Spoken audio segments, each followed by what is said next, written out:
I was out at a new bar. I was sitting up at the countertop, which I always recommend people to do because it's a lot easier for people to spark conversations with you, the bartender to chat with you, and all that good stuff. Well, while I was sitting there, I had a couple little conversations with people that just had a seat near me or were already there. What was really interesting is a group of three showed up and had a seat. They were waiting for their dinner reservation that had been pushed back a half an hour, and so they had some extra time.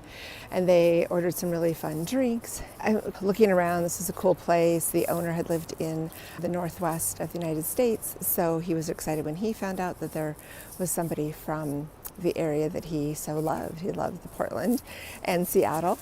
And the gal asked me, oh, hey, are you visiting? And asking a little bit about my story. And I told her how I had just sold my matchmaking agency and I was just traveling, looking at, what to do next with my days. And she goes, oh, wow, that's amazing. So she was super, super incredibly intrigued by, obviously, my business, catches people's attention all the time. But then she had some really poignant questions. She asked me, what was my biggest lesson in working with singles? And that really was powerful. And what I told her was that the people have gotten a little too distracted by their own selves that they forget to stretch out and be open to somebody else and what somebody else has and wants and needs. And that is one of the things that I have found more recently in my last years of the agency post-COVID time, is that people were getting in their own way too much. Finding love is not that difficult, it's not that challenging.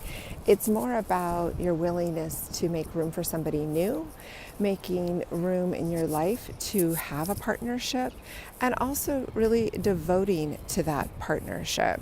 And that's one of the biggest things that I really learned in all my 15 years, is that the people that were the most successful, that I made the matches with, that lasted and stayed together, were the people that actually listened to my advice, my professionalism, thank goodness. Our new owner, Rhonda, is phenomenal with her advice.